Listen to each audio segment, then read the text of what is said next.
Hello, welcome to Something. I'm Dina. Hello, everyone. I'm Diana. Now, when you see the name of our podcast, Diana, how do you say it in your head? In my head, I would say, something That's with perfect. Dena and DiAnna. That's how I would think of it. Yeah, Something. that's how I It's a mean quick. it. It's a question, Yeah. And it's also like a preference before you say an opinion. Something I've always thought, I right? don't know if that's a Southern expression. I don't know. You'll have to Google that, dear one. Yeah. And then it's also, we learn things. So by the end of this podcast, you know something, hopefully. I Not like that we're that. just We nuts. we start with that and then we end with that. Yeah. Full Okay. circle. Yeah. I always make Diana give us a little roundup of what she learned. That way she has to pay attention. She can't like ignore me while I'm talking. Yeah, I can't do anything else. I gotta be present. Because there will be a pop quiz. Right? I guess I need to You welcome our mentioned listeners Diana and welcome, our, listeners. We're I so need, glad you're here. Oh, yeah, that's and right. Hey, everybody. Dina and I are having a great time. Why don't you join us? yeah, we have 2 episodes a week. And one is this, something, where we just talk about a variety of topics and hopefully learn something and laugh a little bit. And then on Sundays, we have Giggles and Gratitude, where we talk about our faith and how it related to our week or our situation. And Diana has a devotion that it really is inspiring. So I think it's a good way to end your week or start your week, depending on how you think about Sundays. Whether you're a believer or not, I think you can still enjoy it, and it may answer questions you've had about faith before. And you can always send us questions that you have, and we'll do our best to muddle through what we believe based on our studies, our Bible studies, and our discussions with other believers. So, I mean, it's just a positive place, we hope, for you to be to get you through the next 30 minutes. If you're doing something yucky, it makes it less yucky. I like to Traffic. go ahead. I'm Oh, sorry. yes, I perfect. just said When you're sitting traffic and driving. time. Yeah. Mhm. Yeah. I like to clean my toilets while I listen to podcasts. So someone could be right now leaning over their toilet listening to us. And I like to think that. But I have dropped my earbuds in the toilet before, so be careful. Oh, no. Yeah. Fortunately, it was after I had cleaned the toilet when I was just finished. So, and they still worked. So imagine that.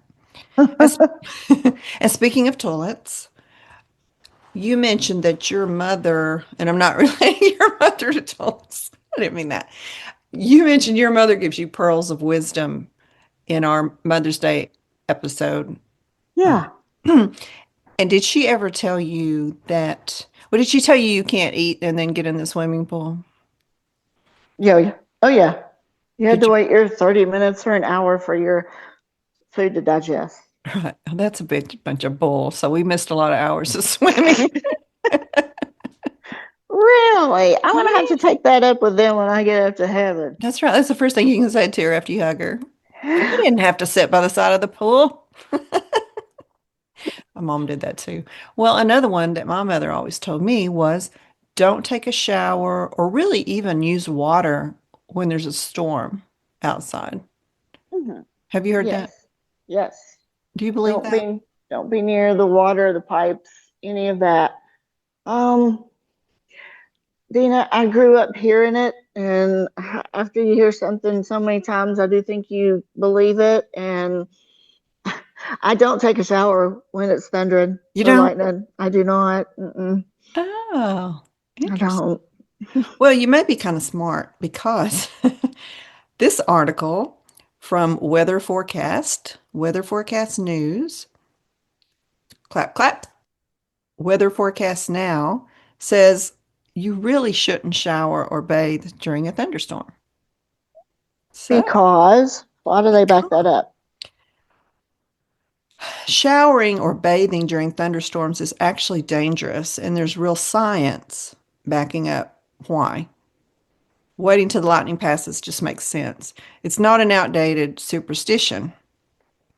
Each year, okay, I'm going to ask you this. How many people a year do you think get zapped, not killed, but electrocuted? Or let's say Six, shot, because I think of electrocuted as being dead, but let's say shot. Shot. 100, 167,000 a year. Oh my gosh. Wow. All right, you just kind of made it yucky now because it's just 10 to 20. Oh wow. Okay, well then we're doing good. What'd you say, 167,000? I love how sure you are about that.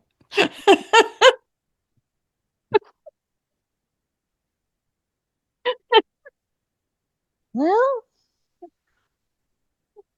Oh, yeah, so 10 to 20 after that doesn't sound like very much, but some of the incidents are actually fatal. You may not die right then, but you die oh, later. yeah. The CDC, National Weather Service, and basically every expert out there, clap, clap. The CDC, National Weather Service, and basically every safety expert out there agree stay away from shower when thunder starts to rumble. Honey, I do it all the time. I get in there all the time. But how, you ask, does lightning get into your pipes and into your house? I'm going to Well, tell you. How do you think? okay. Well, I'm going to say something probably really stupid, but That's okay. is it through the copper pipes in the electrical? I mean, you have to have electricity to run everything. I don't know. I don't know. Why don't I you think tell that's an us? excellent guess. That makes sense. Well, here's what catches most people off guard. About one third of all lightning injuries happen indoors. So that's a lot, one third. Being inside doesn't automatically protect anyone from lightning strikes. When lightning smacks a building, that enormous electrical charge needs to go somewhere. It races through any conductive metal, which would include copper, Diana, any conductive material it finds, like metal wiring, plumbing, like you said, and water. Water is a big conductor of electricity. Houses essentially become a giant electrical conductor with Wow. currents zipping through walls, pipes, and fixtures, searching for the easiest route to the ground. So it's trying to get to the ground. You know, everybody used to have a lightning rod on their house, didn't they? Yes, I Back did. in the olden days, like a farmhouse would always have a, Hmm. because they're kind of out in the middle of the fields. They're more the tallest thing in the field, I guess. I guess people who grew up in big cities and buildings, there would be a lightning rod on top of the building. But Yes. as an individual, you didn't have to worry about it. Well, the buildings were so tall you didn't even know about them. Yeah, that's true. That's true. If lightning is traveling through the wiring or through the plumbing, you could get a shock, says Chris Vagansky, meteorologist with the National Lightning Safety Council. So metal pipes and water are a dangerous combo. Anyone touching the water. So if the lightning strikes your house and it's traveling down through your pipes and through the shower head, it's going to go through that water. And if that water's hitting you at the moment, you It's will going to zap you'll get you. zapped. You'll zap you. You know what I used to do is like run around, like I'd be shower, I'd do like this, and I'm not, this isn't a visual podcast. I would duck the water every time I heard the thunder, chung, chung, chung. But thunder is actually the aftermath of lightning, and so Yes, Dana. I used to think thunder came first. And there's also minerals in typical tap water, which are metal fragments, which make water even more conducive Mm, to metal. okay. And actually, lightning can come through a window, like Yes. ball lightning. Hmm. I've never had that happen. I saw ball lightning go down the street one day when I was looking outside, but it's really creepy. Okay, so the possibility of electrocution exists because lightning can travel through the water even if the pipes themselves don't conduct the electricity. So if you thought you were safe because you had PVC pipes instead of metal pipes, it's still the water is really the problem. So you really shouldn't even, like wash dishes, wash your hands. I think if it's thundering, you should probably just go into the closet, shut your door, Go put on a helmet. have your prayer time. There you go. I don't like to scare people, but I didn't believe it. So I did want to share that little bit of knowledge. So you're welcome. We love you for that. Thank you, little Miss Snit. Other indoor activities to avoid, not just showering, washing dishes, like I said, washing hands, taking baths. Well, of course, using the corded telephone. Now, Mom used to say that too. Get off the phone. It's starting to Oh, storm. yeah. The lightning will go right through your ear into your brain. And don't stand near windows and doors. Right. So 30 minutes after you hear the last thunder clap, it's usually safe to uh, resume all activities and wash your stanky butt if you need to. Do you know what to do if somebody gets struck by lightning? Um, as a nurse, I do all the basics. I don't know if something's particular that you do for lightning. You would treat it as an electrical. So all of your normal stuff, make sure that they're breathing, get them away from the electrical cause or any type of, other um, danger to them, and then do just your normal medical CPR. Get them to the hospital, first of all. Yeah. If it's somebody in your house, it just says call 911, check for breathing. The wives' tale there is that you can't touch someone who's been struck by lightning because I mean, if they're no No, longer connected to that thing that shocked to them, that, correct. they're That's good. correct. They're good to I touch. was trying to make that very catastrophic. I was thinking of like an electrical lightning rod fell on somebody. Well, no, you're right. You'd want to check vitals and just treat them. I mean, because what you would maybe have a heart attack or stop your heart Yeah, or have brain damage or something or depending burn. on where I was going to say where the entrance of the voltage is, and then you have to look at then also for an exit. Right, right. So the bottom line is ancestors were not being overly cautious about that thunderstorm safety. Your mothers were right in that case. The good news is that lightning strikes inside the home are typically less severe than outdoor strikes because electricity has further to travel, so it kind of gets less severe as it goes through all that stuff in your house. Okay, when I was a little girl, I was at my neighbor's house playing and it started thundering. And she said, Dina, you got to go. It's time for me to eat dinner. And I said, I can't leave. It's starting to storm because my mom put the fear of God in me about lightning. And she said, well, you can't stay here. It was her grandmother's house. She said, my grandma says you can't stay for dinner, so you've got to go. So I was scared to death to run next Well, door how to my neighbor. rude. So she went and she got a real thick rubber band and said, put this around your wrist and hold your hand up as you run and you'll be okay. Because Okay. the Well, rubble she will. wanted you out of her house, didn't And she? she wanted me dead, I think. Oh, not nice. But I survived. So, okay. So that is true. Not all things our mothers tell us are true, but that particular one, friends, is true. So spread the news on that one. Okay. Clap, clap. Did your mother really tell you that? Yeah. Off the record. Mine too. Mine too. Hmm.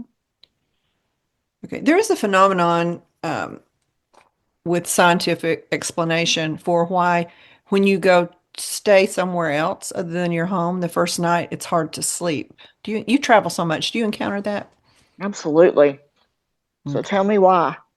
Okay. And I did too. When I used to house sit, I'd go to so many different houses. First night I knew I wasn't going to sleep. I was going to sit there on the couch and read or watch TV and uh, it was just going to be a wash and then I'd catch up the next night. And I didn't really understand why. Let me find it here. It's kind of obvious you're in a different environment. The bed might not be as comfortable. The air conditioner might be loud. You may not Right. have all the things you need, like your little cozy teddy bear or whatever you use to go to sleep. You may not have traveled with that. My little sound machine. Yeah, you don't have your little Pippo that you sleep on. You have to sleep on some hard hotel pillow. But there's also a neurological thing. Sleeping in a hotel, and that's the article is referring to hotels, but I think it could be like Thanksgiving, staying at a relative's house. Sleeping in a hotel can feel unfamiliar because so much of your nervous system relies on cues. I go into the bathroom, I wash my face, maybe I light my candle, or I take a bath in my bathtub. I get my book, I sit down in you don't realize that you have smells in your home naturally. that Right. are a comfort to you if you love your home and you love your bed. Yeah. Things are different. All the things around you, the sounds, the smell are going to be different. So your nervous system is like, "Beep, it's not time to go to sleep. We can't find those little cues." But with a Hmm. little preparation and a few gentle rituals, you can teach your body to sleep anywhere in the world. So let's find out what they are. If you have a choice, Diana has a lot of experience in hotels, and they're usually the nice ones. So if you have the choice, ask for a room on a higher floor and away from the elevator. Dan does that every single time. Because Yes. you hear that ding, We have actually ding. changed rooms, gone up to the room. He goes back down and he comes up with a different key just to, and it does. That makes a difference in sleep.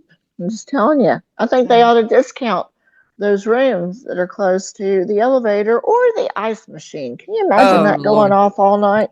That's No. terrible. Yeah. If you think about the elevator door opens and people are coming out, they're probably talking to each other even when it's late, rolling that Yeah. suitcase out. And Sure. People yeah, coming in all hours in the morning. yeah. And I think that also kind of puts your body on alert, like stranger danger. Her voices. So they're probably going to take any schmuck and say, give them the elevator room and see if they complain about it every time somebody checks in. So speak your mind. Early morning deliveries and late night deliveries returns tend to gather near the lobby level. That's why you want to go up high, and then you want to get away from the elevator. The higher you go, the quieter the noise, obviously. In the hotel, if the hotel has a courtyard, ask for a room facing that rather than the street. Or the pool. Oh Pool is yeah. very loud. Splash, laugh, echo. The quiet will meet you there, and settling in will feel a little easier. Because most of us, well, not most of us, but a lot of us live in suburban areas without so much traffic at night. But hotels are in the city, there's going to be traffic all night long. All right. When you first enter your hotel room, the air has been sitting still for a while, which is we were talking about how the smell is unfamiliar and you don't even Right. realize it. So it's going to have the bad breath of whoever stayed there before all accumulated in there. The BO, whatever they did in there is still stuck in there. So crack the window. Now, I have been in hotels where I couldn't get the window open. Right. So that could be a problem. The fan is a good alternative. Or take air freshener with you. That's what Yeah, I do. yeah. They had those little room. We have these little plugs in our house that fit in the outlet. They're about the size of Yeah. a wallet, I guess, and they ionize the air. So you might could take one of those with you. And all you need to do is, if you can, open the window for just about 5 minutes, and it's going to freshen the air. And like Diana said, if not, set the fan to run consistently rather than turning it off and on through the night. Consistent airflow keeps the room steady and your breathing will follow. Bring one familiar anchor from home, like that teddy bear I was talking about, or your Pippo, your pillow. Your mind relaxes when something in the room feels familiar. Or you could bring your husband, I guess, if you had to. Yeah, he works. Instead of packing a full pillow, instead of bringing your Pippo, slip your favorite pillowcase into your luggage. Oh, It weighs okay. almost nothing. It carries the scent of home, your detergent, and everyday life. That quiet, that quiet, Diana, say it for me, familiar, Familiarity. can make the hotel bed feel less foreign. I'm not a fan of putting my pillowcase on somebody else's pillow, I don't think. If it's grody. Hmm. That is a good point. Yeah. Because you shouldn't have grody pillows at a hotel. I guess you could lay the pillowcase over the pillow or just have the pillowcase and hold it like a little blankie. If you love a certain tea before bed, tuck 2 or 3 sachets into a tiny pouch. I guess I mean tea bags. Yeah. The taste and warmth will signal the same message as home. And it's time to slow down now, nervous system. We're going to go to bed. Travel often brings a ripple of adrenaline that doesn't appear Travel often brings a ripple of adrenaline that doesn't disappear right away. If you think about that struggle, like you went through last time when you went to Mexico, and you were like, Oh I'm my not sure this goodness. is worth it. Right. It's hard to unwind after all that. Oh yeah. Before you begin your nighttime routine, take a short walk down the hallway or step outside for one deep breath of night air. Wind down. Yeah, you'd probably do yoga, that'd be good, but don't do it on the floor. Don't do it on the carpet. Ugh. After I've traveled all day, I am not doing yoga. I might stretch, but I'm not full out yoga. Okay. Don't spend the time on your phone. Try not to strike up too many conversations with passerbys. The goal is gentle motion before you return to a quiet room. Your body will understand that the day has come to an end. Mm. Hotels certainly change your environment, but a simple routine can bring your body back to itself. Keep it simple. A warm shower, a familiar lotion, a slow exhale before the lights go out.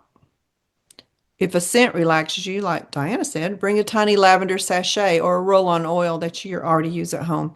The key is to repeat the same order each night. Rituals bring calm because they remind your nervous system what comes next.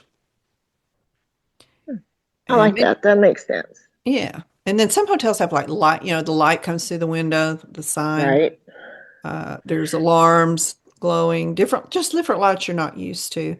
Can I So, mention this, Dina? sure. So I think that eye patches or iPads that go across at night are a fantastic thing to pack as Mhm. well. That way, again, it's a dark environment so you can sleep better. I also take consistently my earplugs. I Oh, plug okay. in my earplugs every night so the sound in the hotel is less. And then also for if they can you can buy the small fans or you can buy the very small travel um, sound makers. Those are actually worth their money. The good ones are a little bit more expensive, but they work and it makes a better outcome. I really do feel like. Genius. Very smart. You, No, it's through trial and error. yeah. So Dinah has tested these methods. This says slip a small round of electrical tape into your toiletry bag so you can cover lights you don't need. I'm not trying to think if there's that many lights in a hotel room. I guess just the little motion sensors or I don't know. Sometimes Dan covers them with towels. Oh, does he? Okay. Mhm. I feel like you should cover your peephole and there's a whole nother segment we could do on safety in a hotel room. This is just for comfort and familiar. Familiarity. If the curtains don't fully close, oh Lord, I have been through that. Mm, Now that's a cheap motel usually. You yeah. shut and they don't close all the way. You can tuck the extra fabric into place with a hanger clip from the closet. You can tuck the extra fabric clip. Hmm. I guess you could put a blanket over it or something. Have you ever noticed how European countries love a good duvet? They're not quite as common in America. The trouble is, you run the risk of waking up in a dead sweat in the middle of the night. Instead of wrestling with it at 2 o'clock in the morning, see if you can request an extra top sheet when you check in. I don't know. I like a heavy blanket over me. Perhaps your hotel also tucks an extra throw blanket into the closet. Layer lightly at first, and then you can add the duvet if you need to. Uh, I am of the belief you do not let that nasty top, whatever it is, bedspread, duvet, whatever, touch you. Don't let it touch Whatever you gonna call it, don't let it touch you. you. I call it germy because they do not wash those. What? No, What? they What? don't wash What? whatever's on the top, they don't wash it. Maybe once a month. Oh my, no, no, no. That's not Yeah. how okay. How do we protest that? Because that is not right. And there's probably some icky stuff going on top of that bed. Yes. Okay. If you run cold, pack merino wool socks. Waking up in a sweat is no fun, but neither is waking up with cold toes. Are you usually cold or hot in strange rooms? Um, depends on the temperature. I mean, if we're in say Colorado and I know that it's cold outside And it's almost like my body says, my feet are colder than they should Just be. because you know it's snowy outside. Yes, is that not ridiculous? So do you and Dan argue about temperature or who gets the Bad. final decision? Well, I live in hot flash land sometimes. Okay. So, there's only so much I can take off. So usually he's the one that Not for is putting him. on a not. Well, I get down there sometimes. He's putting on a blanket. He probably raises the temperature really high. So Diana, if you need to cool off, you know. All right, white noise, we talked about that. And those are pretty small now. You can get those white noise things packable Yeah, size. yeah.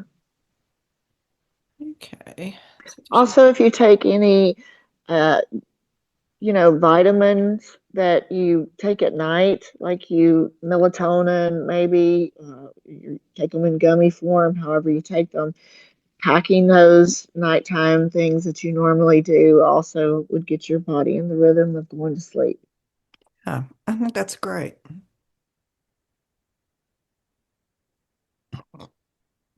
Got it. Okay, I think that's it. I think those are some nice tips. Once you find the rituals that work for you, they'll follow you from city to city, hotel to hotel, time zone to time zone. You'll be a practice pro in no time. I Well, and feel I like would it, suggest, can I throw this in too? I, absolutely. I would suggest, I learned this over time. I have now a concrete list that I do for both warm and cold. And then I have a checklist of my curling iron, my goodness gracious, my scissors, everything from eyelash tape to, medicine. So everything is on that list that we need when we travel, and it makes packing so much easier. That's great. Yeah, practice makes perfect. So, yeah. And I think it's good if you have enough stuff, and maybe you said that, have duplicates of things and have that bag ready to go so you don't forget Yeah, things, like a little, at least your essentials in there. yeah, that's great. All My right. essentials are toothpaste, toothbrush, and a Tums, and a toothpick, And what? and a toothpick. Toothpick. Toothpick. Okay. Oh, okay, so I think we only have time for one more story. Where did the time go? Okay, do you think it's possible to be too nice, Diana? No, but I think there's a time to not be nice once you've been nice and exhausted nice. There are times to take a stand. Yeah, not to be a doormat kind of thing. Correct. This is from Science Pulse, the Science Pulse.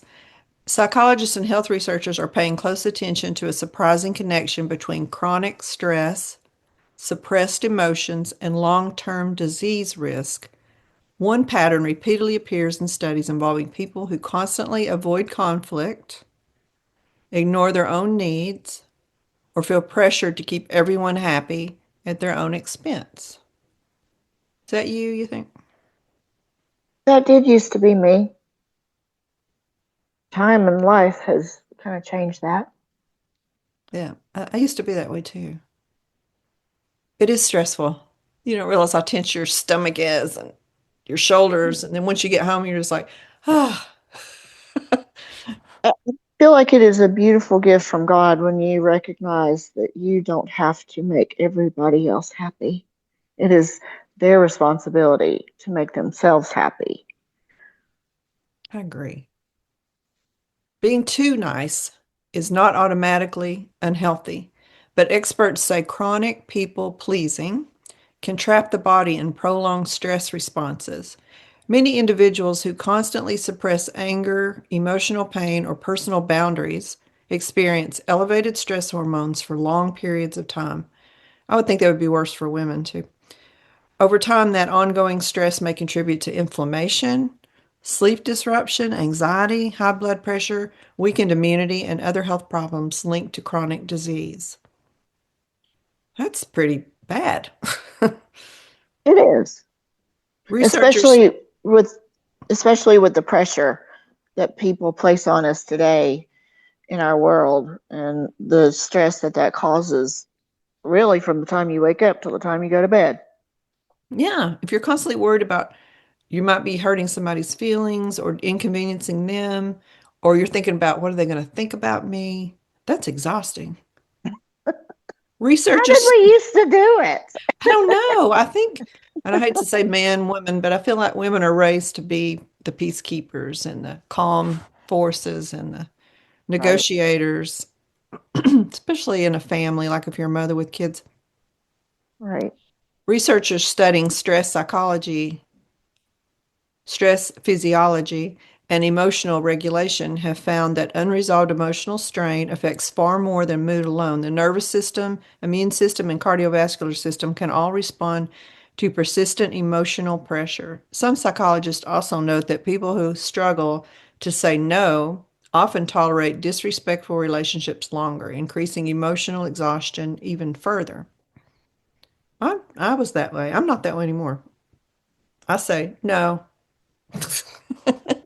Do you do? No, I don't say, well, I guess I could if I just, no, period. Period. This does not mean kindness causes illness. Healthy compassion and empathy are strongly linked to being emotionally well, a well-being, a well-adjusted person. Empathy is a good thing. Yeah. The real danger comes from abandoning personal boundaries, suppressing emotions, and living in a constant state of internal stress just to avoid disappointing others. Sometimes protecting your health starts with learning to say no. That is not selfish. I think the disappointing others, that hits home with me. No doubt. If somebody invites We're me to do something and I can't do it, or I'm tired, I don't feel like it. I used to have to come up with it, like, I need to come up with a reason why I can't do this, or which is basically lying to someone, or I'll do it and I don't want to. Now I just say, no, thank you for asking me though. No. not. And that's okay. You've learned to be comfortable and have the strength to say what you really want to do and not do. But you say it in a polite, you know, thankful way. And I feel like the other person has to respect that out of you and not judge you for that. I agree. I agree. I think it comes with maybe with age and experience. Like you say, you used to be that way, and then you start to realize it's not serving you. Amen. Woo, that's strong, Dana. Go girl.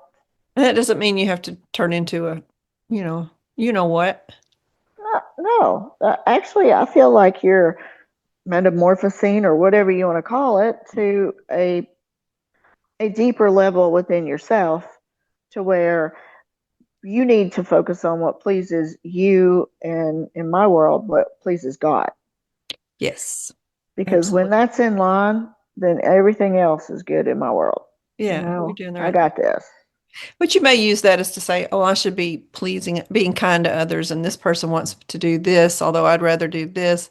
But to be kind, I'll say, okay, we can do that instead. But um, if it crosses your boundaries, you have to say no. And if it doesn't cross your boundaries, every once in a while, acquiescing to someone else's wants, I think is okay to do, as long as it's not stressing you Absolutely. out. Yeah. Yeah. Okay, we are running out of time, so I have a lot more stories, but we'll just have to continue next week. I do want to leave you with the thought after I make Diana recap what she has learned today. So I'm going to, or your takeaway. So I'm going to say showering during lightning. What have we learned? Don't do it. You can be stinky just a little while longer. It's okay. It's okay. What if the storm lasts all night, Dina? You're just going to be a stinky butt. Well, okay. All right. Better than a Keep dead going. bug. About sleeping in strange places. What have you We are learned? going to take our comforts, whatever those are from home. We're going to plan ahead, have an organized strategy, how to make this a more relaxing and enjoyable experience. Yeah. And what are we going to do when we realize we're just too nice? Well, we're going to make sure that we check our nice meter and that we've exhausted all other measures. And then we're going to have to stand politely for what we feel is right. Right. Very good. You were paying attention. You actually were. I know you made me. This pop quiz at the end is killing me, guys. He's making me be present and listen. No, Mhm. I'm just teasing.